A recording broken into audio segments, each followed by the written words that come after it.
Hello and welcome to this painting video. We've had a few requests on how to best weather up your legs and boots to time in with your bases.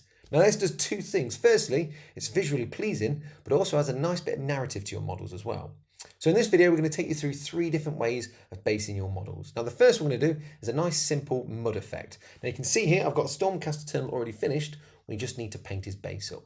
Now I'm going to start off with Sterling Mud. So I'm going to grab my trusty texture tool. I'm going to use the large scoop side first, just going to scoop some out like so. And then what I'm going to do is then start applying that to the actual base. Now obviously take your time. You spent a long time painting this model, so you need to be a bit more careful when doing this.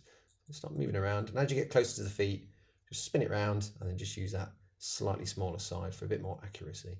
Now once you've applied it all over the base, you're going to need to leave it for around about an hour to thoroughly dry out.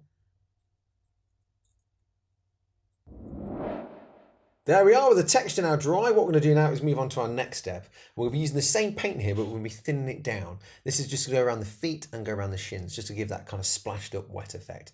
Now I'm going to be using an old base brush here because with the texture, it's got little bits in it, so it will eventually damage the actual brush. So I'm just going to be using this for adding texture. So what I'm going to do is just get a paintbrush full of Sterling Mud, like so, apply it to the palette, and then I'm just going to get a paintbrush of water and mix that together.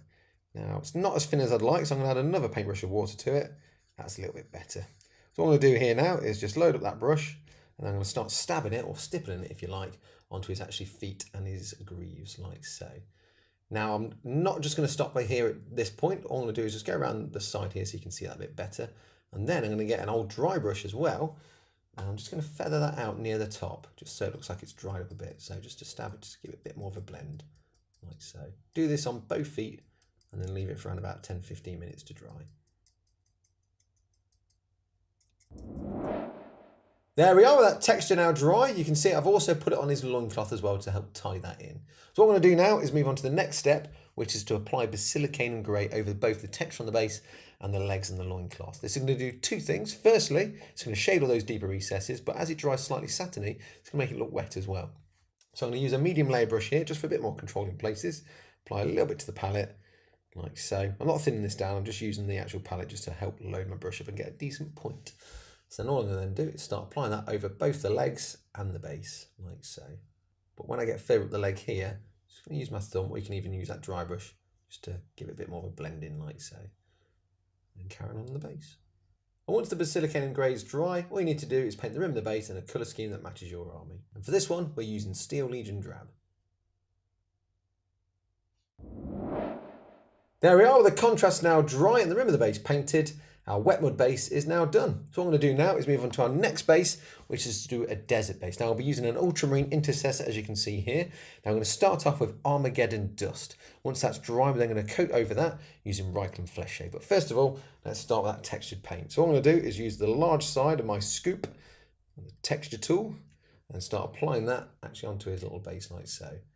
And again, as you get close to things like the feet, just move to the smaller side. Once that's all applied, you want to give it around about an hour to thoroughly dry before we move on to the next step. With that texture now dry, what we're going to now do is use Reichland Flesh Shade and just apply that all over, like so. I'm just using a medium layer brush here, just so it's a bit more controlled when I'm going around things like the feet. There we are with the shade now dry. What we're going to now do is move on to the next step, which is to do some dry brushing. Now I'm going to start first with Xandri Dust. This is very close in tone to Armageddon Dust. So we're just going to dry brush over the base just to bring out that colour a bit more, and then also do it over the feet and his greaves as well. And once that's done, we're then going to move on to the next colour, which is going to be a highlight. And for this, we'll use Carrick Stone. Again, dry brushed. But first of all, let's start with Xandri Dust. So what I'm going to do is just load up the brush just a little bit on the tip like so. And then all I'm going to do is circular motions, crisscross motions like so. So go circular and crisscross. You see that until I'm quite happy that most of it's come off. And then all I'm going to do now is just move to the base and then just gently rub over just to get some of that highlight going, and then move on to the feet and greaves. Now the thing to do here is start off quite heavily at the bottom and then just move a bit lighter as you get further up the actual greave like so, just to give that impression that it's dusty. Now by doing dry brushing as well, because we're imagining we're walking across a desert here, it feels a bit drier, it feels like it's more dusty as opposed to caked on like mud. Take your time and just build those layers up. There we are with that dry brush of Xandri dust now done. We're just going to finish off by using Carrick stone. Most of this is just going to go on the actual feet and legs, just add a little bit more of a warmth and lightness to it. But you can move some of that down actually onto the base as well if you need to. And when that's done, all you need to do is paint the rim of the base in the colour that matches your army. I'm using Steel Legion Drab for this. There we are with the dry brushing now done and the rim of the base painted. Our desert base is finished. So what I'm going to do now is move on to our final base, and this is going to be grey ash. Now we've got a Tempest sign already painted here, so all we need to do is put some texture on that base and get started. So I'm going to start by using Astro Granite on the base, then we're going to thin some Astro Granite and start caking that around his boots. And just for a bit of definition, we'll be using Agate Shade to shade over those areas. But first of all, let's start by using that Astro Granite. So I'm just going to get my scoop like so, get a little bit more on there. There we are. Now I'm just going to apply that to the base. As it's a slightly smaller base, I'm probably going to need to use the smaller side a little bit more here just to get close to those feet. And again, once you've covered the whole base, you want to leave it for around about an hour to dry. There we are with that texture now dry. What we'll now do is use Astro Granite again, but we're going to thin this down with water. So 1 part Astro Granite and 1 part water. And what we're going to then do is start spreading that around his boot so it looks like it's splattered up a bit. I'm also using an old medium base brush here because obviously it's seen some use now. As you get texture on this, it's going to damage that brush a little bit. So definitely use an old brush when doing this effect. With the Astro Granite applied to his boots, what we're going to now do is use Agate Shade and just apply that all over those details we've just done. There we are, with that shade now dry. What we're going to do now is move on to doing some dry brushing. So we're going to start first with Dawnstone, which I'm going to dry brush all over the base as well as the boots. Then after that, we'll do a dry brush of Carrick stone, which will be very lightly done over both the base and the boots. But first of all, let's start with the Dawnstone. So I'm just going to get a little bit on the brush and then circular motions and crisscross motions like so. So we're quite happy that most of it's been rubbed off.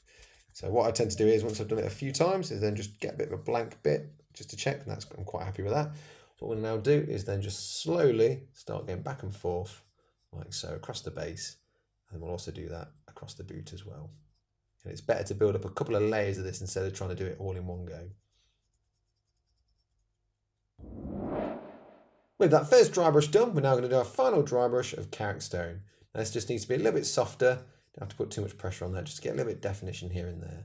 Concentrate most of it on the base, but you can do a little flick here and there on the boots.